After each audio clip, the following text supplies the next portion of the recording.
G'day and welcome to the Grow a Small Business Podcast. I'm your host, Troy Truen. Each week, we speak with an owner who has grown a business with 5 to 30 team members to something bigger. Diving into their numbers and unearthing the pain they've experienced, we explore what they did to overcome each barrier and what they would do differently from day one. Let's get into it.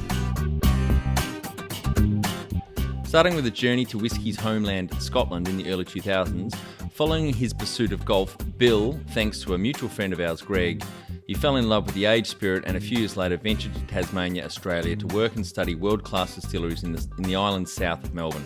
Returning to the USA, he found a derelict old corset and buggy whip factory. He and his wife opened a small cellar door and distillery, one of 250 in the States, when now, 10 years later, there are more than 3,000. With 4 FTE, Bill literally chased cars down the road to get customers to come in, 80% of which would then ask, what beer do you sell here? Now in 2020, they have 95 FTE with a total team of 150 in the peak season, which is 15% of the small 1,000 person town, 1.5 hours east of Chicago. In 2019, they saw 200,000 people through their doors, hosted 110 weddings, have a successful restaurant, 11 rooms of accommodation, and a 30,000 foot putting green out the back, paying homage to Bill's continued passion in golf. With their products sold through most states in the US and some export markets, they are looking to add 1 or 2 more sites somewhere in the USA. Bill believes the hardest thing in growing a small business is access to capital, and advice he'd give himself on day one is, don't be so hard on yourself.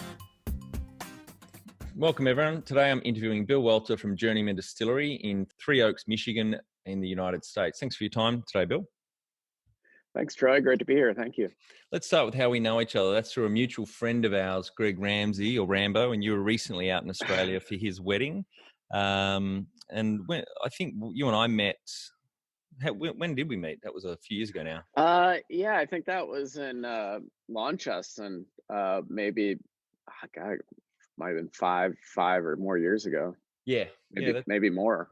That sounds right. Yeah, and Greg, Yeah. you met Greg when he was living in Scotland. He was caddying at Kingsbarns Golf Course. Is that right? Were you guys roommates?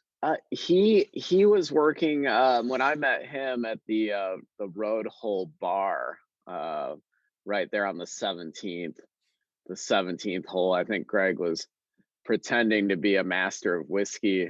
At least he had everyone convinced at the ripe age of 22. Yes. And actually, believe it or not, I had just gotten there and I was just looking for a job, to be honest with you. And I got a job working as a dishwasher at the Road Hole Bar. Right. And for context, the Road Hole Bar, that's at the Royal and Ancient Golf Course, isn't it?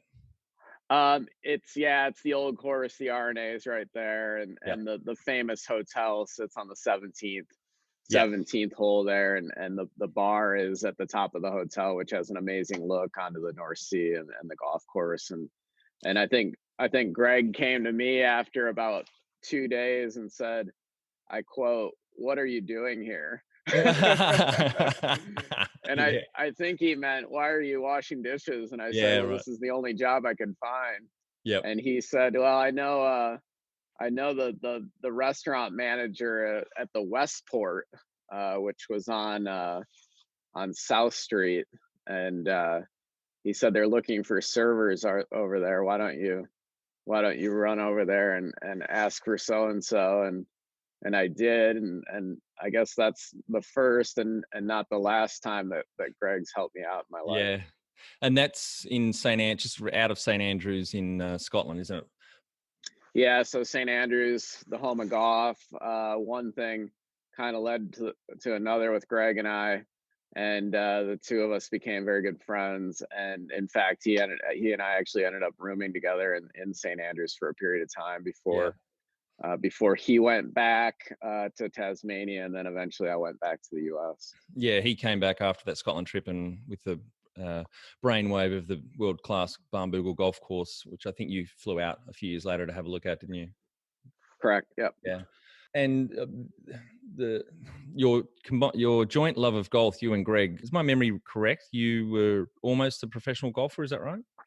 I did play on a mini tour for a while out in Phoenix, Arizona, and played Division I college golf for 4 years, and after graduating from university, I thought, like a lot of young people, I said, do I really want to get a real job? And I applied for a work visa, a British work visa, thinking honestly that I wouldn't even get it. And lo and behold, it happened. And so there I was, on my way over to St. Andrews, not knowing a soul, and just kind of with the idea of learning more about the history of the game of golf, Yep. and my real love and passion, and really through Greg's intervention, became very interested in whiskey. Uh, you know, Greg did have a tremendous understanding of whiskey at a young age, and as I found out, Scotland, St. Andrews, not just the home of some of the greatest golf in the world, but the home of some of the world's greatest whiskey. Yeah. So I guess I went to St. Andrews, hoping to learn more about golf, and left with a much greater understanding of whiskey. And certainly, give Greg a lot of credit there, as he and I spent plenty of nights sipping back a few of those fine Yeah. whiskeys in Scotland. And I love that how you've combined both passions, because when I visited your distillery almost 3 years ago now, when I was in the States launching our whiskey, that you have put your own little putting green out the back there, haven't you? Yeah, so another great connection to golf that I have is one of my best friends from high school, who you've met, Craig Haltom, has really become one of America, if not one of the world's great golf course designers and contractors. Yep. And over as well over some Journeyman whiskey this time. I was able to convince Craig. I'm sure he regrets it, but he built a 30,000 square foot putting green for us at our distillery. That is it's not a replica, but it's reminiscent of the putting green in St. Andrews called the Himalayas. Oh, And great. so Mm. the poor guy, quite frankly, built the thing at cost for us, Yep. and just a great friend of mine, and no one else would do that. And it's just a great attraction for people who come to our distillery and get to see Craig's work there Yeah. on our No, putting green. I hope to have Craig on the cast at some point. So Yeah, I'd love it. Um, so I've been to your distillery, obviously met yourself, Joanna, your wife, Rob. Yeah. Rob was just starting actually when I was there, and the rest of your team. I think you guys have done a fantastic job. So let's maybe tell the audience a bit about your business. Where it's located. I think you're an hour and a half east of Chicago. Is that right? Yeah, we're about 70 miles across the lake, and depending on traffic, yeah, about 90 minutes. Yeah, great. So maybe tell the audience what the business does, how it makes money, products, Mhm. etc.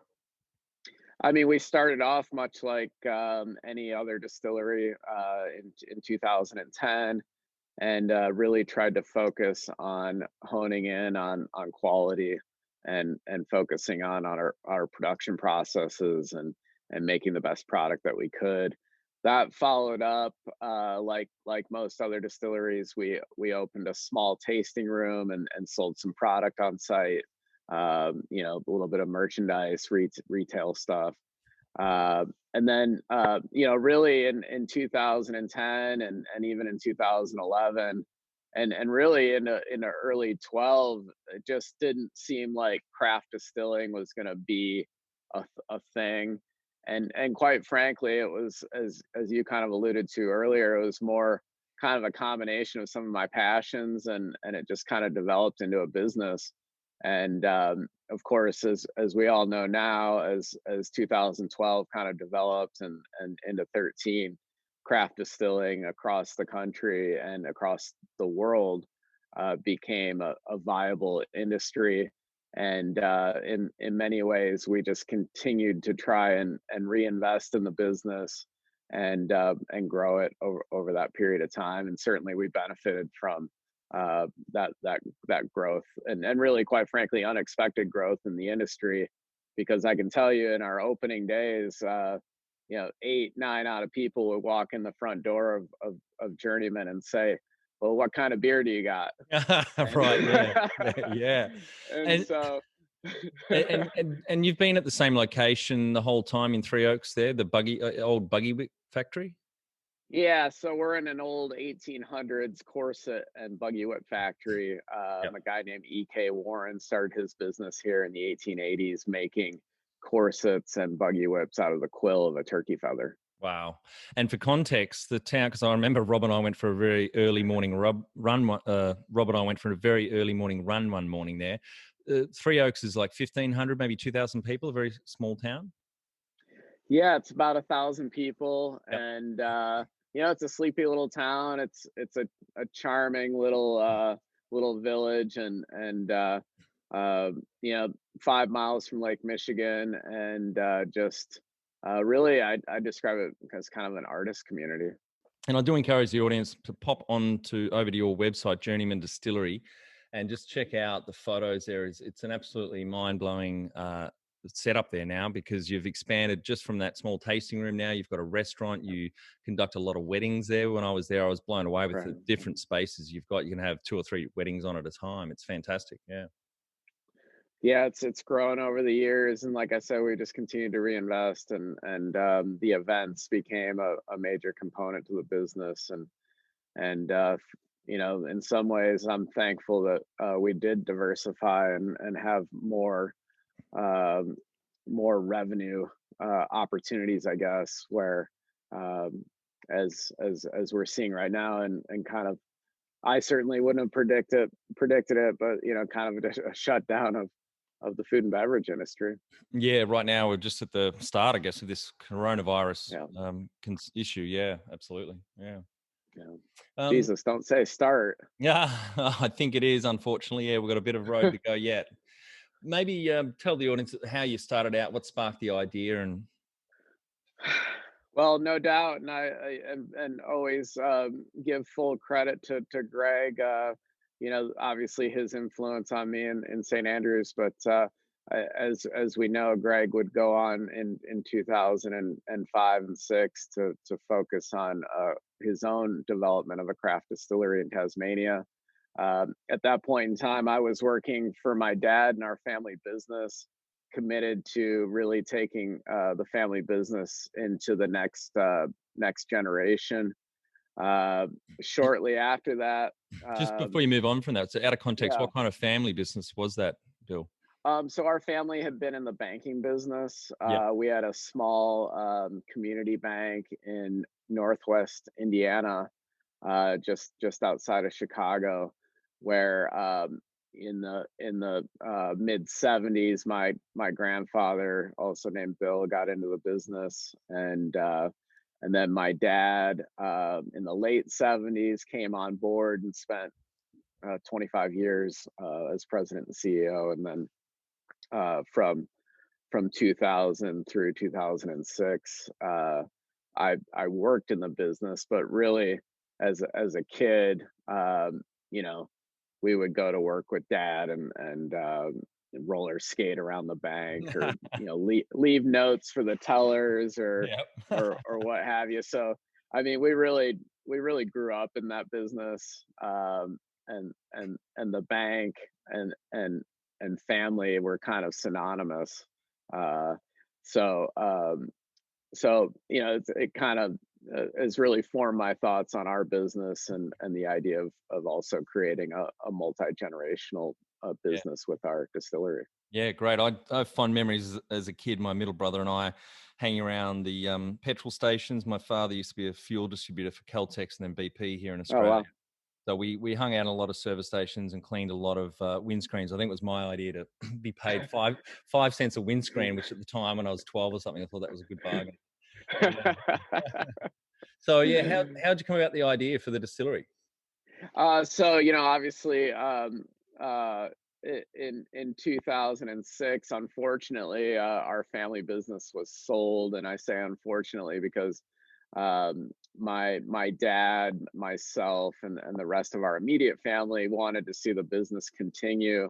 And we had grown up in it, we lived it, we ran it, And unfortunately, my dad's other siblings and his mother viewed it differently and felt like it was time to quote unquote cash out. So I was left kind of looking for a plan B at that point. I was in my early 30s, and really, a lot of my peers and friends were well on their way into their own careers, and here I was kind of looking for what I'd be doing next. I didn't immediately jump into the distilling world. I thought for a while I wanted to get into the restaurant business, and promptly moved to Chicago and spent 3 years working and learning the restaurant business. And quite frankly, after 3 years, felt a little bit disenchanted with it. And well, let's be honest with you. I mean, for those of you who've worked in the restaurant industry, you know the challenges, and from a business perspective, it just seemed like the restaurant industry, you could have so many things right, and it still might not work. It seemed like there's a lot of luck involved. Yeah. And at that point in time, I said, well, let's forget the restaurant business. And I followed back with Greg and said, hey, you know, I'm really interested in distilling.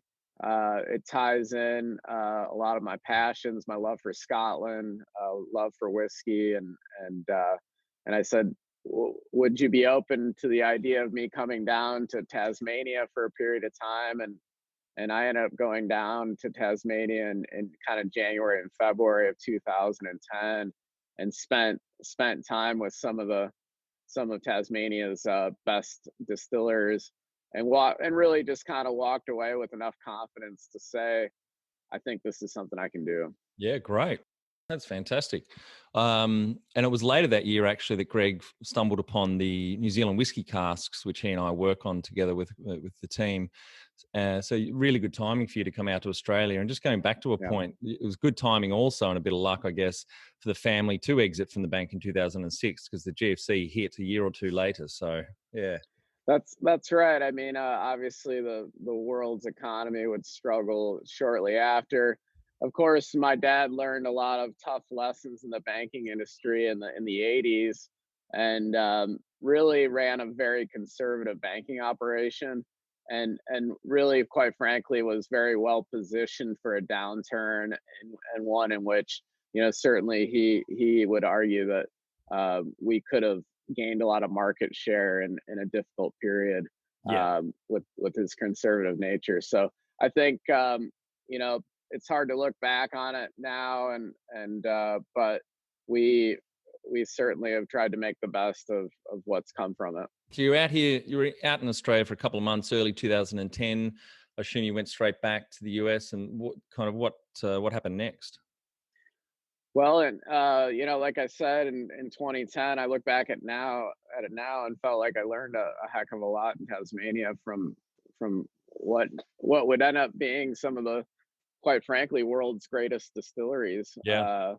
And But I look back on it now and think, my God, what was I thinking? Thank Thankfully, I didn't know what I didn't know, Yeah. Yeah. and if I did, I'm not sure I would have done this. But the next steps for me when I got back to the U.S. was A, to find a location to open the distillery, and B, get the licensing and kind of the legal side of it up and going. And obviously all those things, purchasing equipment, just kind of taking those steps to open a business. So that was 10 years ago, Bill. From memory, there's a bit over 3,000 distilleries in the USA now. And I think Yeah. maybe 10 years ago, there might have been 50 or 100. Would that?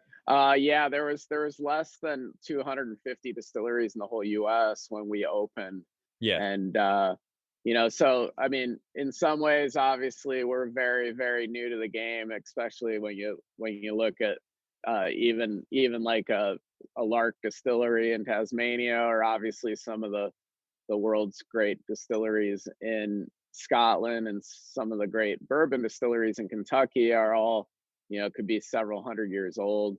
Um, you know, but we were in early for the the most recent wave. And so 2010 getting into it. So you would have been what, mid 30s by then? Well, 2010, yeah. I was born in 76, so I guess that makes me 34. Is my math right? I haven't had enough coffee this morning. Yes, that I sounds I don't right. want to say it is. 30. Yeah. Wow. I'm 44 now, so Yep. 34, 10 years ago. That's right. Yeah. Do you have some key numbers you can share so the audience can understand the growth of the business over those 10 years? yeah. I mean, for sure.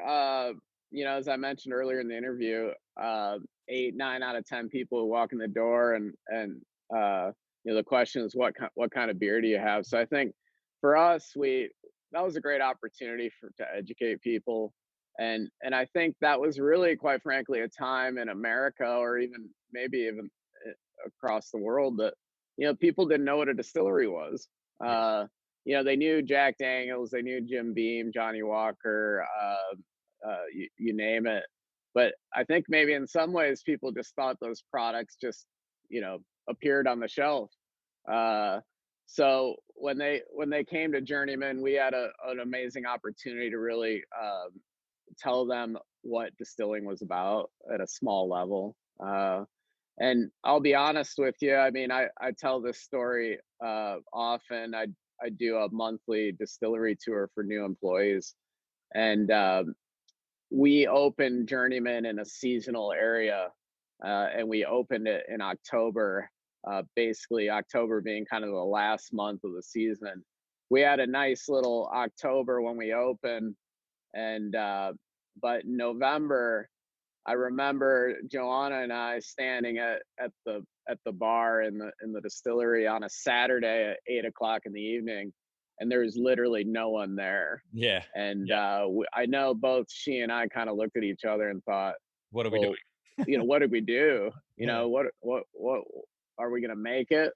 And I'm not kidding. We chased cars down that drove down that literally, like, I mean, literally, and quite frankly, I'll be honest with you, the last couple of weeks with the distillery closed, it's felt a little bit like Like that, that. where Yeah. it's like, if a car drives down the road here, we're gonna chase him down to see if we can sell him something. Yeah. But you know, so November passed, we survived the winter, and you know, our crew, it was myself and Joanna. Um, we had a part-time bookkeeper, we had a part-time bartender, and we we hired a guy full-time to help me with distilling. Doug was his name. He was actually an electrician that worked on the remodel of the factory here. And I said to Doug, "What do you think about sticking around and we get this distillery open?" And he did, and he's still here with us, working Right. with us 10 years later. So Um, so that was four. You started with four full-time equivalents. yeah, and today we're at 150 employees in peak season. So Wow. um, you 150, know the 150. yeah, Oh, wow. yeah. So Fantastic. Yeah. and obviously a tremendous amount of those people, a huge majority of those people, are working in the food and beverage component. Yeah. We have a 160-seat restaurant, but we also have 3 events venues Yeah. that are pretty active. So So of those 150, just to be clear, then some of those would be not full-time. So rough full-time equivalent, would you say 100 and right now we're at about a 70 full-time equivalent here in the off season, yep. and then we'll ramp up to about 90, 95 Right. in summer. Yeah. That's fantastic growth, Bill. Congratulations. Yeah. Yeah, thanks. W- I'm not sure if you're comfortable sharing. We can edit this bit out if not, but Yeah. can you illustrate maybe customer growth? Like obviously you're getting a trickle of people through in that first month. Do you know what your Yeah. annual number of customers? I mean, we know, as I mentioned, in the early days, I mean, we were literally like running down the street to chase down any Yeah. customer, so we could serve them some beer. Uh, Yeah, someone else. so, I'd say we damn near went from almost none to this past year. the full year of 2019, and we've got our restaurant point of sale system, and obviously we know what the guest counts on our events, Yeah. and you kind of factor in a little bit of an intangible there, but we figured that we were at over 200,000 visitors Wow. at Journeyman in 2019. So I mean, we went from this place that really no one knew about in a small little town to I would say a really big part of Michigan tourism. That's fantastic. I mean, for context, you were literally chasing cars down the road. Now you got 200,000 people coming through your door, and for context, again, it's like your full time equivalent in peak is about 10% of the population of the town you're in. That's phenomenal. That's right. Yeah, I hadn't really thought about it that way. And what about weddings? The people that go to the weddings, is that included in that 200,000, or that's on top of that? Yeah. Yeah. Yeah, no, that's all in. Yeah. That's factoring in everyone. And how many? Do you know off the top of your head how many weddings you guys hosted last year in 2019? Last year is about 110 weddings. Wow. So we're I think one, people love the old building. It's just a wonderful Yeah. story. It's a beautiful old factory, and then we're actually we're in an area that's a popular destination for Chicagoans. So a lot of those people, not only in Chicago, but just kind of draw a 100-mile radius around Three Oaks, and people Yeah. consider us. And honestly, I'd have to give a huge shout out to our wedding team, who we've actually won the best, the Wire and the Knot are two big wedding organizations, and we've won best Michigan wedding venue 2 of the last 3 years. So I mean, Wow. That's it's great. kind of, yeah, I mean, the team does an amazing job. It's a combination of the space, the people, Yeah. and it all just comes together. Yeah. Fantastic. When was the moment you felt like you had succeeded? I don't think we're still not there. I mean, in all sincerity, there's probably been a half a dozen times over the last 10 years where I thought, This like is it. there's We've a made it. sense of, yeah, there's like a sense, like some sense of relief, or like a Yeah. moment of like, oh, you know, but I think as an entrepreneur, and you know so well, at least I feel like, I'm always looking forward and never Yeah. really like looking back and saying, well, look what we did, or look, at this or that. It's kind of like, well, what's next? And Yeah. and I think from that standpoint, you're never really satisfied, and you're never really feeling like a sense of success, because it's always like, what still has to be done. Yeah, absolutely. And that's a positive and a negative thing as well. It's something I've really worked on, particularly in the last 5 years, is stopping taking a breath and celebrating, not just so much for me, but it's also the people I work with, the rest of the team. Because I often just go, right, what's the next thing? What's the next project? What's the next business? And Yeah. don't stop, take a breath and say thank you and well done, and look at what we've achieved. So it is a good Well, I'm gonna write that down, Troy. You're always so full of great advice, and stop and smell the That's it. roses, Yeah. right? And thank the team. Yeah. That was some feedback I got from your very young general manager at the time before I moved to London. I said, but I'm buying into a small IT company, 2-person IT company in London, going to grow the fuck out of it. What should I swat up on? What should I get better at? And he said, well, management, you could get better at management because you burn people out. You expect a lot. You don't Yeah. often celebrate. And I said, fair enough. You're fired. No, I didn't say that to him. No, he was he was early 20s. I think he's still there now running the ship. He's very good. So, That's great. what does success look like to you?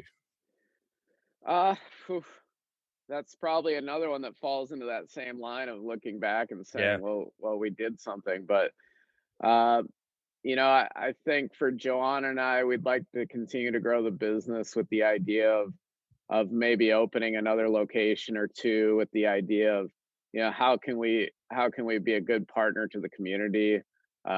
We love these old buildings, so I think for sure a central piece for us would be some kind of renovation, or bringing an old building back to life. And I think those are the things that drive us. We want to see the business last multiple generations, if that's in the cards. Yeah. And I think again, that idea of being involved in the community, but also reinvesting into some kind of old factory building. Absolutely. And having visited the site and stayed in the accommodation there, was it 11 rooms you've got there? Yeah, so we call that the flat, and I think Troy slept in every one of the 11 rooms. Oh, it's just so wonderful and beautiful what you've done, and I think I've seen photos of the dilapidated state of the building and what you and Joanna and the team have done to fix up not just the restaurant and the distillery, but also that accommodation is just gorgeous. Yeah. Yeah, it's a nice piece to the distillery, and people who attend events tend to use that space as well.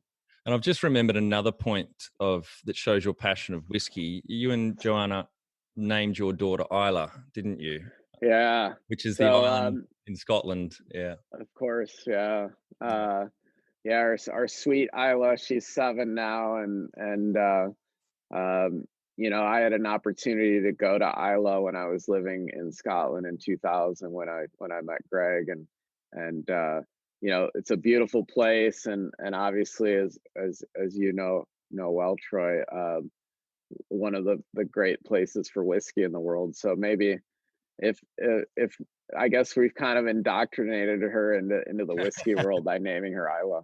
I don't think she's got a choice in this business being multi-generational. Sounds like it's born in her blood. Yeah. Yeah, but I like to say we'll give her a choice. Yeah, good. What about funding the business? Have you taken on any investment or bank finance over the journey the last 10 years, or it's all been?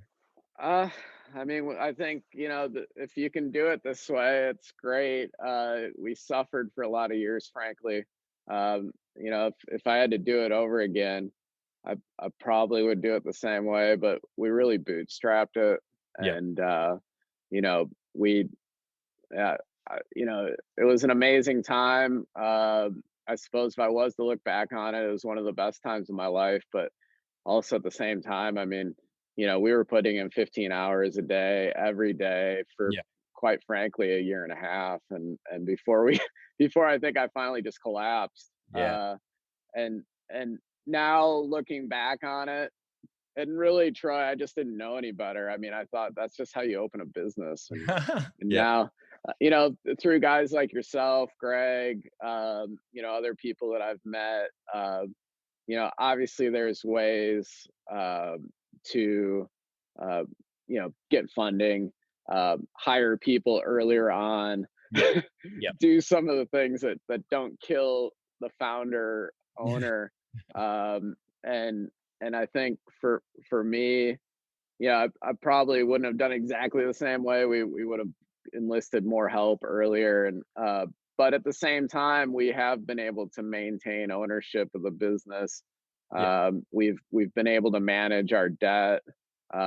We have some loans from family and some bank debt, but it's reasonable. It's all manageable. It's not and certainly as again, as particularly at a time like this where effectively the state of Michigan has closed our business. I mean, we're just so thankful that we did start the business that way, that we didn't go out and borrow a lot of money or and those things could have really, not, it's already enough of a strain in this environment right now, but to have had, be incredibly leveraged would have, might have been just the death of us. So no other investors in the business. Pretty much you and Joanna just own it entirely. Yeah, I'm 99% owner. I do have a 1% partner, and that's another lesson leared. And I've heard about that 1%. Yes. Yeah.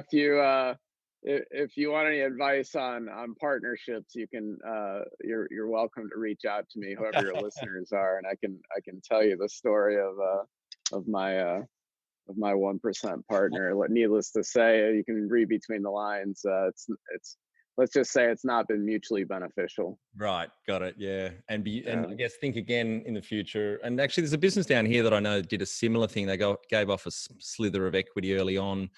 Yeah. And if they had the time again, they wouldn't have done that. So yeah, it's very important. It feels like it's the right thing to do at the start of the business journey, but if you've got good advisors around you, accountants or mentors, they'll often say, well, you know, you need to be commercial about this and think about it. Yeah. Yeah, I mean, I know there's questions later on in the interview here, but one, you know, I obviously had never heard of the term phantom equity. I mean, now, certainly there's no reason to give a 1% owner actual full ownership in the business. Or I shouldn't say full ownership. He has limited rights as a 1% owner, but Yeah. and then secondly, um, if you have an attorney write up an operating agreement, which I did, apparently it's a good idea to have another attorney look at Right. There you go. it. So Oh, get a good attorney the first time, and maybe you only yep. need one. So you were hit with the shit sick twice, basically. There. Yeah, a little bit of bad luck. I think I did some of the right things, but Yep. let's be honest, the business thankfully has done well, Yeah. and Could be worse. no one cares about their ownership if it doesn't. That's right. I mean, Exactly. Well, maybe moving on to that. Can you outline the most stressful point in your small business growth journey so far? um, I mean, probably a challenge that a lot of kind of owner, entrepreneur, founders face is just kind of letting go and Yeah. allowing the business to grow without necessarily being involved in every aspect. And I'm sure if you interviewed all of our employees, they'd maybe say that I hadn't done that yet. Yeah. But I have been able to do some things like recently go down to Australia and spend 2 weeks there for Greg's wedding. Yeah. We've certainly grown the business and grown our management team in a way that I think, but I think there's still a lot of lessons to learn in terms of allowing people to kind of make decisions and have success that way. Yeah. I mentioned the challenges early on and kind of bootstrapping it, and I think I wish that we had um, not put 100% of our time and effort into the business and maintain some semblance of a life during that period. Yeah. It's hard though. Other challenges. I mean, you're faced with challenges every day. There's decisions every day, and you just try and do the best that you can. Yeah. Absolutely. And what areas in business do you feel you've had to work on the most to add the greatest value?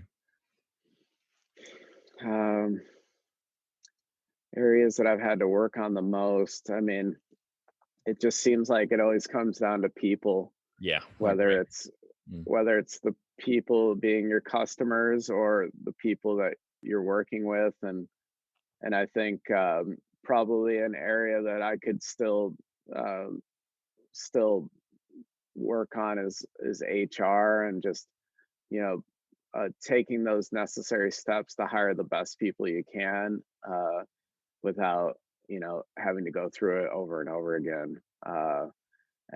And I'll say we have a lot of great people, and I don't, maybe I've been lucky, but uh, at the same time, obviously we've made mistakes, and sometimes when you hire people in and they're not a good fit, it's hard to find your way out of that. It is hard. It's always hard to let someone go. And most Yeah, owners I speak with, and I've certainly experienced it, you're very sleepless the night before when you have to do it. But it is a reality yeah, of small business. And especially if you at your peak, you've got 150 people, of course, you're not going to get it right every time. It is a very yeah. challenging thing. And as I've say in a few blog posts and the courses, I believe people are the hardest thing in small business, but it's also where the value is at. You can't do it on your own.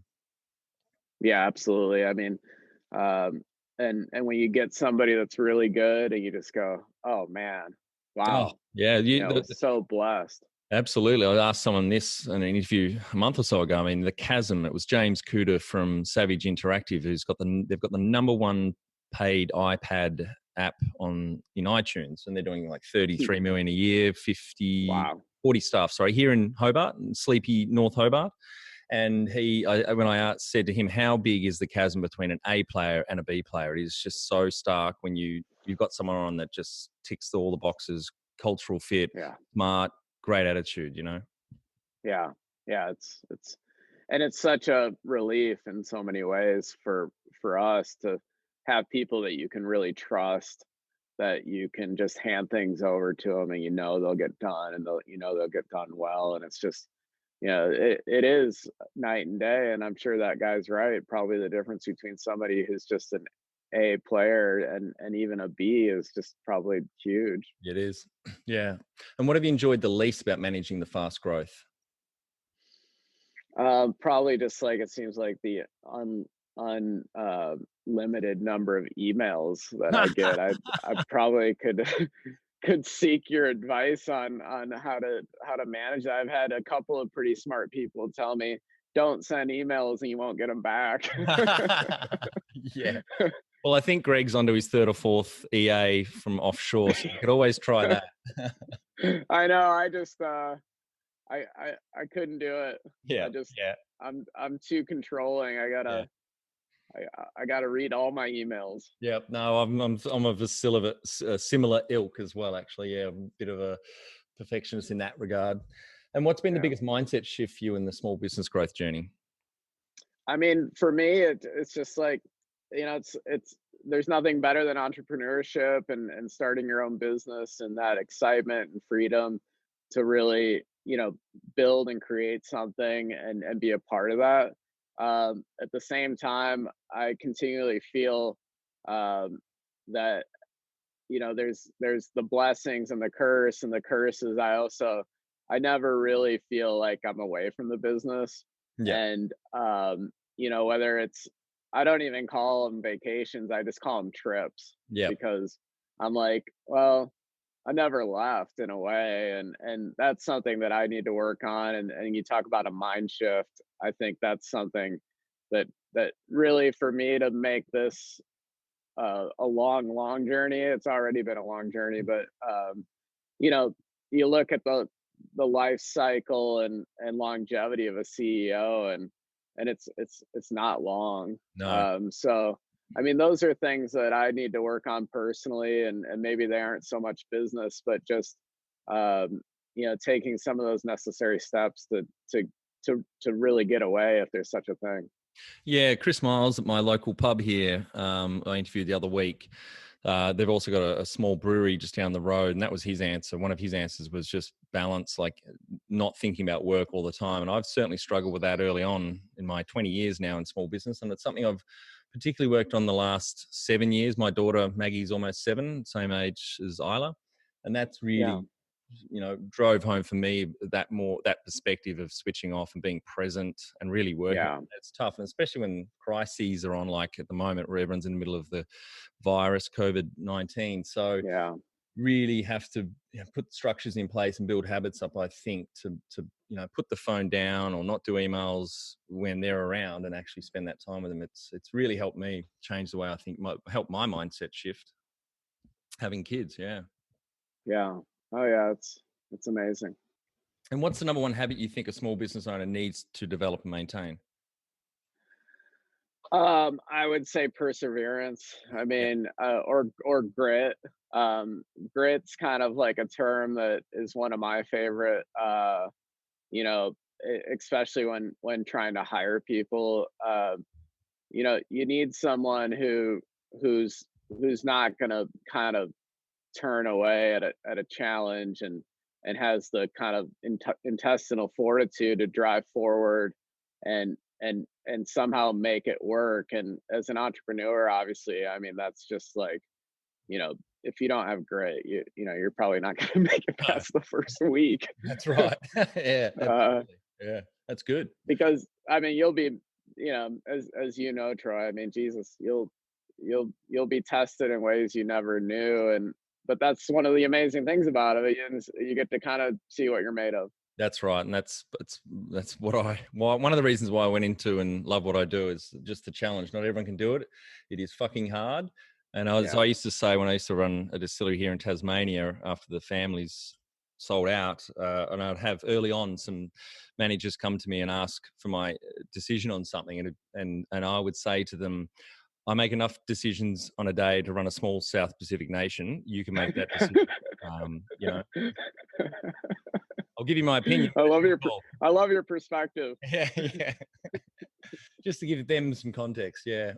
Yeah.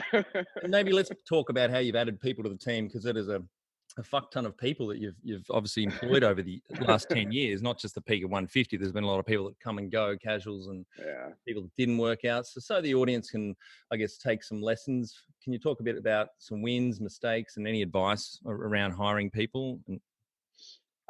Yeah, I mean, I kind of alluded to it earlier. I mean, it's so much easier if you can, go through a vetting process. And, I was told, hire slow, fire fast, and taking your time to hopefully get the best person that you can get for that position, given and part of the challenge, especially for us, is we're in a fairly remote area. We're in a town of 1,000 people, and in a lot of ways, we're limited by our geographic location, but also, um, as I'm sure it's the same in Australia right now. It's like one of the strongest jobs market that you could find, and people can just uh, you know leave a job here and go find one literally the next day. So it's part of it's the environment, but I think we're really still learning and trying to become better at hiring, because as we just discussed before, I mean, there's nothing worse than having to let someone go, or have someone leave just because you brought them in and it wasn't they weren't the right person and it wasn't a great fit. And so in the end, whether they leave or you let them go, it's It's your not fault it's not still. the most productive. Yeah. Yeah, yeah. And what are some things?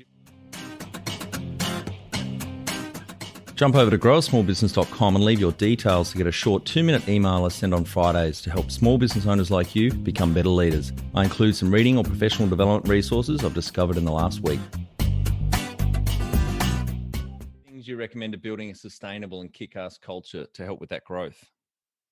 I mean, I think that's another challenge of ours that, I like to use the analogy, you know, if you have people in your business, in a perfect world, everyone's kind of pulling on the cart if the cart is the business. And then, of course, as the business gets bigger and you have to hire more people, you get people that are just kind of sitting on the cart. And then, unfortunately, you'll get a few people who are pulling against the cart. Yeah, And yeah, um, obviously, you got to identify those people as quickly as possible, yeah, and get them off the team, because they're probably destructive to the culture. yeah. And they're kind of poisoning the pond, if you will, because they're actually pulling against the business. Yeah. So I Well, mean, probably identifying people that shouldn't be a part of the team and getting them out. early on pruning, yeah. Ed Davis from Turnkey Consulting last week, who's Mhm. a good friend of mine, he mentioned last week in that part of their recruitment, they've got a no dickhead policy. So Yeah. they are vigilant about finding people that just don't have the right attitude or cultural fit. But do you have, what kind of communication do you have with the team? Do you have get-togethers or on a regular? Yeah. And every week our managers meet. I meet with, we all sit down Yeah, weekly at a minimum. They're encouraged to uh, at least meet with their team monthly, depending on how big the team is. And, when yeah, you're talking about the restaurant, obviously it can be hard to get everyone together, yeah, especially we're open 7 days a week.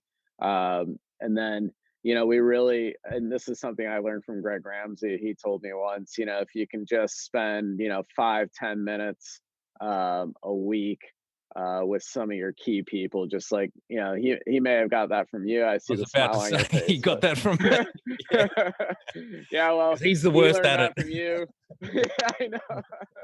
you know, we Yeah, all have things we shoot for, but that's yeah. something I've, since Greg told me that several years ago, I try to spend time with people, and I encourage our managers to spend time with their people, because what's more important than the people you have? Absolutely, and I think you and I are similar. Like, we're just so busy and fixated on the next thing, the next task, the project, to stop and give your direct reports, particularly, time. I'm a big advocate of the managed tools podcasts, and they suggest 30 minutes a week. You sit down, and they've got 10 minutes, you've got 10 minutes, and then you've got 10 minutes to look at their JD and talk about their Yeah. professional development. That way, they know they can get you, and you've got your blinkers on during the week. You're running around doing so much stuff. You often forget that they just need that 10 minutes to ask you questions or just tell you shit's going on at home. I've got some issues at Yeah. home. Otherwise, you're not going to know that if you're too busy running around. Yeah. Yeah, it's hard to balance it. It is. And what about professional development? Have you done any invested in yourself at all? Books, courses, training, conferences? I'd say that's probably a shortcoming of mine as well. But I mean, you flew down to Tasmania 10 years ago, Yeah. 10 years ago now, and that was a big training, a lot of development there. Yeah. Yeah, I mean, I do a ton of reading. I mean, every day, I'm reading industry articles. Right. I'm spending probably literally hours a day reading, and just trying to keep up with trends, what's going on in the industry, what's going on with the economy. um i I have seen over the years, the value of networking, and it's not intuitive to me. I'm pretty introverted, and so it's somewhat challenging for me to kind of get out there. But um, I have seen tremendous value in building relationships, and I mean, obviously the one with you and Greg and some of the people in Australia has just kind of, really quite frankly changed my life.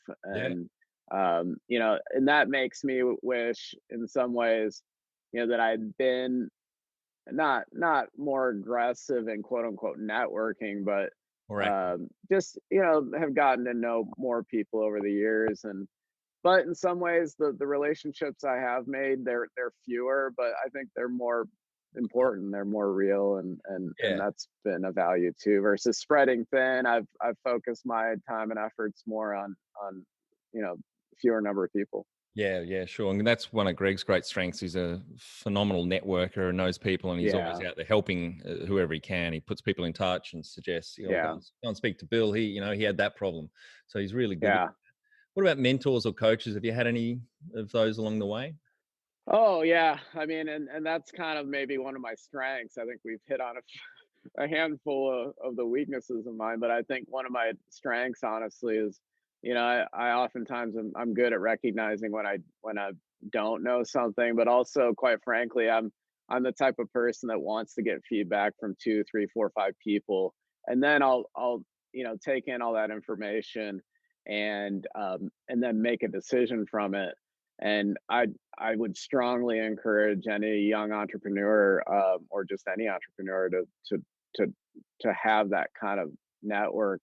Uh, and my dad, having a tremendous business background, and having been a bank president and CEO for 25 years, and just tremendous amount of experience. And frankly, I mean, how people wouldn't you know talk with other people that have those types of experiences. I mean, I just it's mind blowing, because I know, I've had I've been a great benefactor of that experience. Yeah, he would be a And great mentor. Yeah, Yeah, and I mean, obviously people like Greg and yourself, and my good buddy Craig Haltom, who has a yeah, wonderful business. He and I bounce ideas off of each other. And then I've been fortunate to have built relationships with quite a few people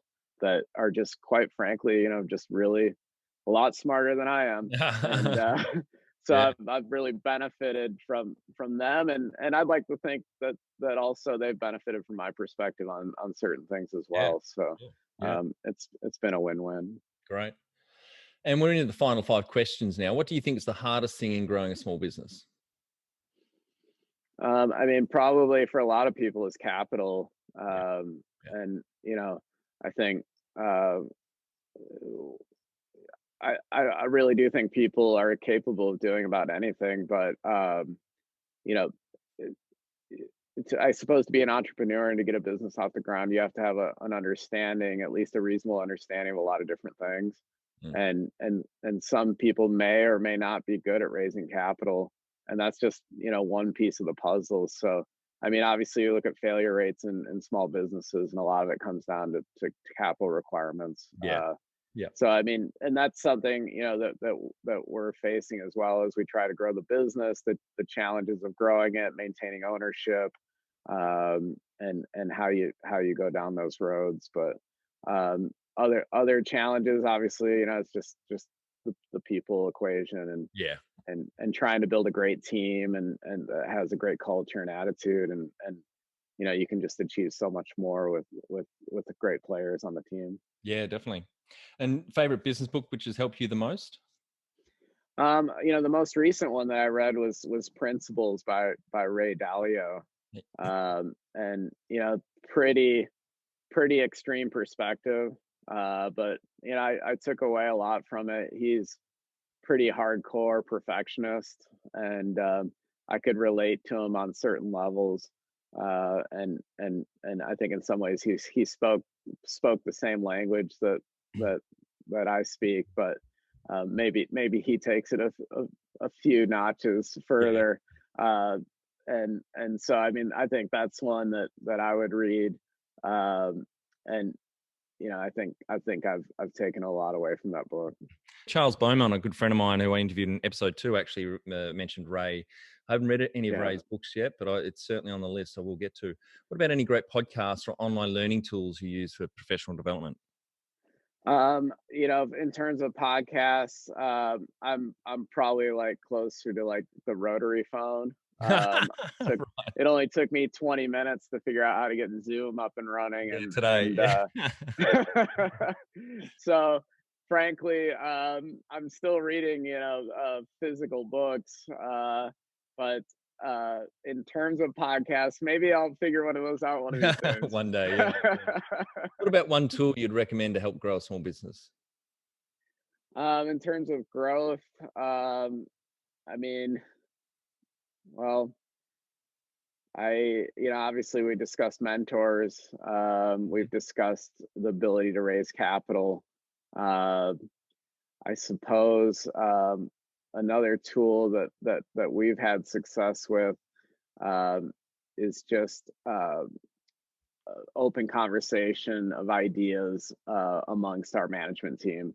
Yeah. Where people feel free to Contribute one, openly. yeah, contribute, throw out ideas that maybe that won't be criticized, Yeah. that we can just discuss those ideas, and just trying to create a culture of allowing, not allowing, just encouraging people to share those ideas. We had a meeting today, and I just said to the team, what are you seeing in the marketplace right now, a void that's not being filled? Yeah. Because there's shortages of things left and right. I'm like, is there opportunity while we're shut down currently as a food and beverage operation and event space? What are there opportunities right now? Because I mean, this environment right now is extremely conducive to, I think, Innovation. innovation, the opportunity to get into markets that maybe weren't open, Yep. but now are. I think there's going to be some really brilliant minds that come out of this thing with just game changing ideas, where we'll all sit there and go, Oh yeah.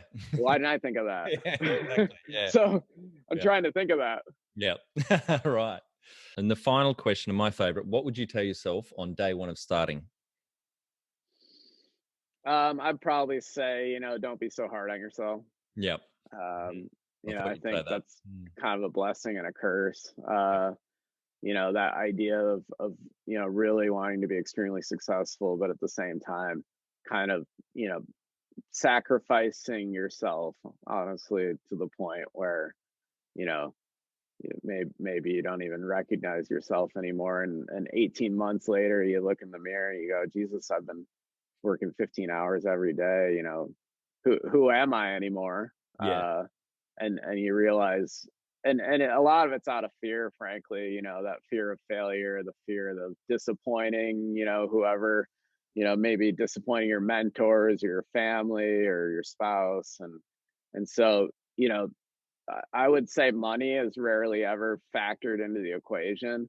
Yeah. It's always been some emotional thing, such as, the fear of failure, letting people down, or not being a success. And then, if you work really hard and you're successful, and then the money comes, and then, certainly some people go, well, we'll see, they're just in it for the money. Yeah. Yeah. But I mean, you're just in it to to be successful, I think. And if you're fortunate enough to have a business that does make money, then that's kind of the cherry on top. Yeah.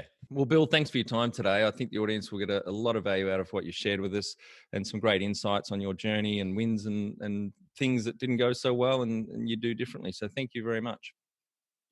Thanks, Troy. I mean, just a wonderful opportunity to be with you here, and to take away, as I always do, so many great insights and ideas for our own business. So appreciate the opportunity, and look forward to hopefully seeing you sooner than later, whether it's down under, or if you're back in the U.S. We'd love to have you back. Thank you, Bill. Yeah, as soon as we're all allowed to travel again, I'm I'm going to be heading back overseas for sure. So thank you.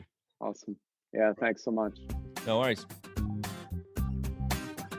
That's it. Thanks for listening. Please leave a review in iTunes or whatever platform you listen to us on. It means more small business owners will find our cast and help people with their business growth journey.